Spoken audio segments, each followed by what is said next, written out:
All right, let's move out of the chaos and onto the subject that I'm really looking forward to. And we've been talking about this. We've been talking about this one.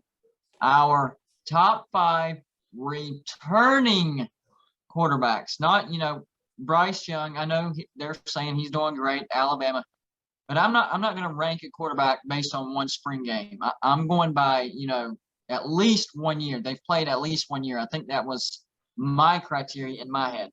You might be something different. That's fine. No problem. But that's my criteria. Were you able to narrow it down to 5? I had issue It was difficult for me, but I pretty much got my 5. So coming out number 5 for me last season, he didn't play. I think he only played 10 games. Or was it 9? I'm not sure, but I'm going with Dylan Gabriel. Um, Oh, I think that the system that at Central Florida, I like what they have over there, and I think Dylan Gabriel, he gets taken for granted at the type of quarterback he is. I think do you they think got he'll a do well very at Florida State? yeah, they I got have a to ask you. Do you think he'll do good at Florida State? um yeah, I think he will, man. This is a high profile university. I think he'll help the university out also, because Florida State, they just been atrocious throughout the years. I want to see Florida State back to its dominant prominence, and I think they could do that, man. UCF, they had a very decent passing attack, but I think he got some weapons there down in Florida State though, man. And I think he'll get the spotlight, the recognition, and the attention that he deserves. They do have a tough schedule in the ACC, but I think he's gonna be very solid this year. So I got him at number 5. Number That dude, that's a solid 5. I'll give you that. um number 4 for me, man. Um, and these are return number 4 for me, and these are returning quarterbacks. So I don't want anybody to jump to conclusions. Oh, you don't have Bryce Young there, Yeah. no. So number 4 for me, I'm going with Ole Miss's quarterback, man. Yeah. Matt Corral, dude. Um, he threw for over 3,000. A dual threat quarterback, had over 500 yards rushing. He did have 14 interceptions, something that I did not like. Lane Kiffin's over there. I think he's definitely going to help Coral out. Coral gets another year under Lane Kiffin. I think he gets a huge boost on that. Um, and I think the game that got a lot of people's attention, it was the game that they lost in, which he put on a great show, man. Against Alabama. He threw for over 300 yards, 21-28 passing against Alabama. Come on, man. I think, and he continued that trend. So I got him at number 4. Coming at number 3, man. This team was disappointing last season, and I'm talking about the Miami Hurricanes. The Eric King's back. Um, and I think another year in Miami, getting used to the system. I think that's definitely gonna make a difference for him. So I got the Eric King at number 3. Nice. Okay, so coming at number 2 for me, I am going with. I mentioned his name to you. I'm Mm. going with Sam Howell, man. Sam Howell, um, huge numbers last season, only 7 interceptions. I think he threw somewhere close around 30 touchdowns. Um, how he's a lot of NFL scouts like him right now, and he got some huge targets, man. Guys like Daz Newsome, He got Brown over there. And he also got Javonte Williams, the NFL running back, and Michael Carter also, man. Um, I think that could make a huge difference. And this team is loaded, very talented. Thanks to Mac Brown. Shout out to Mac Brown.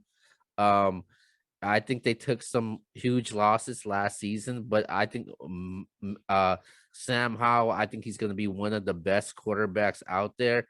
I think he could win Heisman, but it's going to be tough, man. Coming out that ACC, man, you got some powerhouses like Clemson over there. So, but I think Matt Howell, he's going to put up some huge numbers, even though they may not get the team success that they want to. So I could definitely got him at number 2. Coming That's at fair. number 1, I'm going with, some people may call it quarterback you. I'm going with Spencer Rattler, man. Not the season that teams we thought we would get from an Oklahoma team. You know, they generated some top. I wouldn't say. I think they were all Heisman finals. I think 2 of them won the Heisman. We talk about Kyler Murray, and these from the past 3 years, man. Kyler Murray, Baker Mayfield, Jalen Hurts, um, Oklahoma, man. Lincoln Riley, definitely know what he's doing down there, down in OU. And they got Spencer Rattler back for a second year. I think he's gonna go crazy this year, man. I think he had a huge challenge last season, but I think the Sooners they won 8 straight games last year, and they won the Big 12. They destroyed Florida in the Cotton Bowl. I think Rattler, he's the front runner to win the Heisman, and I think it's going to be between him and possibly Sam Howell for the number 1 overall pick if he decides to go pro. So those are my top 5 quarterbacks, and I want to give an honorable mention really quick. All right. Before you go, let me see. Give me a second. Okay, honorable mention. You know where I'm going with this. You're critical about this team. We talked about this team last week, I think. And I'm gonna say JT Daniels gets my honorable mention. He only played 4 games last year, but I think he got the weapons around him that he had that set up for him to have success in the passing game. And I think he's going to be very more aggressive and pass the ball more. Kirby Smart, I think he got to let him loose, man. He got to let him loose, let him show his arm, show what type of quarterback that he can be. And I'm a huge JT Daniels fan because obviously he originally was playing at USC, then he ended up transferring. So I'll definitely be rooting for him, but I expect him to have a huge year, man. So I'm looking forward to this guy. So honorable mention goes to JT Daniels. I like your list. Very interesting. And I don't want to give it away too much, but there was one guy on your list that we were exactly the same on. Exactly. But we'll get to that in a minute. I'm going to do my honorable mentions first, and then we'll count down. I have a few, so bear with me real quick. First one, JT Daniels. I don't think he's going to be one of the best quarterbacks per se, but I do think the weapons around him will allow him to have a great season. So even though he might not be one of the elite of the elites, he's going to have big numbers because Georgia is going to have a great offense. And I fully expect Georgia to make the playoffs. So he's definitely an honorable mention. The next honorable mention, Matt Corral. You mentioned him. And the only reason I didn't put him in my top 5, those interceptions. You have to cut down on those interceptions to make my top 5. 14 is way too much, but I think he can do that. And if he does, he will definitely climb up in my rankings. Next, there's a few of these, so bear with me. Brendan Miles, the quarterback for LSU, he was showing a lot of stride last year for LSU. I know they went 5-5. I think LSU bounces back big time, and Brendan Miles might be a dark horse Heisman contender. We'll see. I'm surprised you didn't mention this guy, Keaton Slovis, the quarterback for USC. Kind of inconsistent, but if you look at his numbers, 67%, almost 2,000 yards in just 6 games, 17 touchdowns, 7 interceptions. That's not bad. He was on the cusp. People are forgetting about this guy because he didn't even play last year. But the last time he did play, he had some good numbers. 236 for 339, 69.6%, 2,727 yards, 18 touchdowns, just to 5 interceptions. And he'll be playing for Notre Dame. Keep your eyes on Jack Cohn, I'm telling you. And then last but not least, for my honorable mentions, Levi Lewis, the quarterback for Louisiana. This guy is a human highlight reel. 177 for 297, under 60% by a hair, so that kept him off the list. But 19 touchdowns, 7 interceptions, so he don't throw a ton of interceptions. Dual threat quarterback, 6.1 yards a carry. That's a weapon. All right, now let's get into the actual countdown. Number 5, Brock Purdy, the quarterback for Iowa State. And this is in spite of last year. Last year, he didn't have a bad year, but I think he can do better than what he did last year. He had sort of a down year, but still some good numbers. 66.6%, over 2,700 yards, 19 touchdowns, 9 interceptions. That's a tad high. Cut back on that. But also averaged 4.4 yards a carry. Dual threat quarterback. Look out for Brock Purdy. I expect him to have a much better season this year. Number 4, back to the Pac-12, Jayden Daniels, the quarterback for Arizona State. This dude is legit. He only played 4 games last year, but he averaged 6.8 yards a carry running the ball. His accuracy needs to get a little bit better, just a little bit. He's a hair under 60%. If he can clean that up, this dude will be freaking unstoppable. I like it, and I like Arizona State to win the Pac-12 South. Watch out for the Sun Devils. Number 3, this is where we agreed. The Eric King out of Miami. He actually had a pretty good season last year, man. 211 for 329. 64.1%, over 2,600 yards passing, 23 touchdowns, only 5 interceptions. And oh yeah, he averaged 4.1 yards a carry. Now that's the thing that was a little lower than what it was at Houston, but the offense at Miami is a little different than Houston. That injury really has me concerned about his running ability, so we'll see about that. But overall, dude is an NFL quarterback playing college football. Number 2, this one might blindside you, bud. I'm telling you. Malik Willis. Remember this name, Malik Willis, the quarterback for Liberty. Over 64% throwing, 2,250 yards, 20 touchdowns, just 6 interceptions. And oh yeah, he averaged 6.7 yards a carry whenever he was running the ball. This dude is at the wrong university. How did he end up at Liberty? Hugh Freeze knows what he's looking for. He knows how to pick him up. This guy was a cast-off from Auburn. And what has Hugh Freeze done? He has turned him into a superstar. And that's why I have him at number 2. I kind of bent the rules on this, dude. Kind of bent the rules. At number 1, I actually have a 1A and a 1B. So, wow, yeah, really? Come on, man. Yeah, I had, dude. Cheater. This Cheater. is razor thin, man. Razor thin.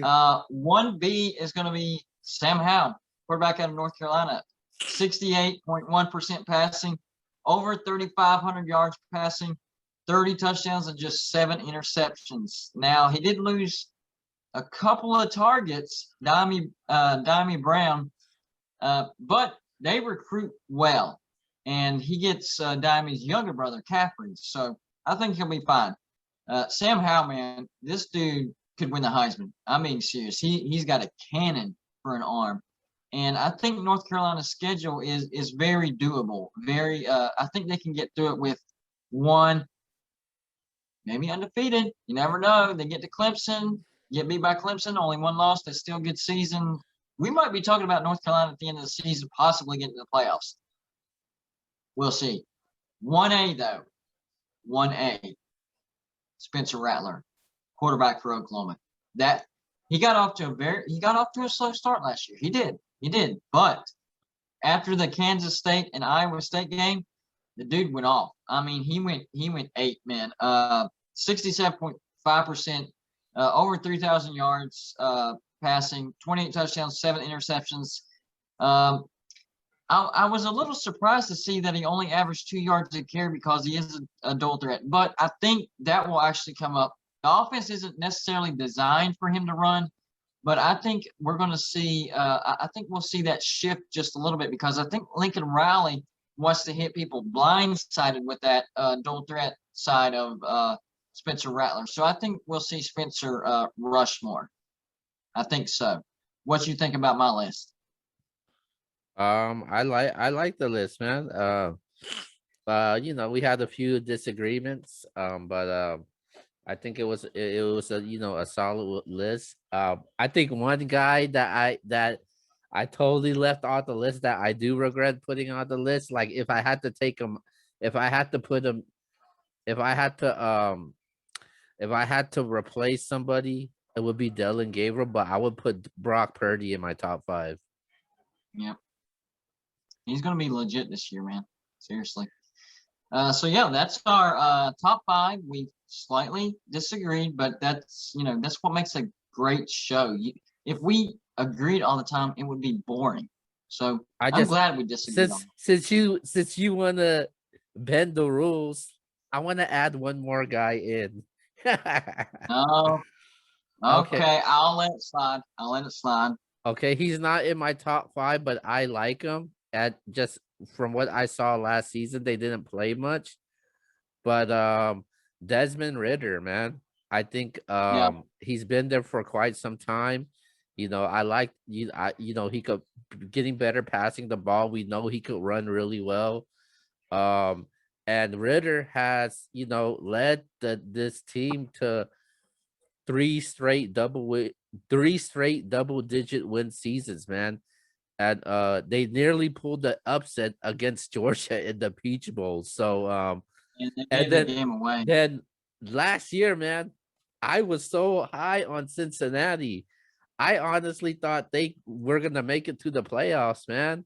Like they were beating teams convincingly, had style points, doing what they were supposed to do. I was on Cincinnati like when the college season started. Like True X and Justin laughed at me, man, because I was like, dude, I like Cincinnati potentially in the playoffs because during that time, we didn't know if what Ohio State was going to be in there. And they got lucky. They were able to qualify to make it to the playoffs. They bent the rules for Ohio State. Yeah, man. So I thought they had a really good chance, man. But and I expect more from this team this season, and especially from Ritter, man. So just watch out for him. But I just couldn't not put him in my top 5. He didn't make the cut. Those 5 guys that I had were just a little bit better into this. I think you made the right decision. He's a good quarterback, but I think you made the right decision.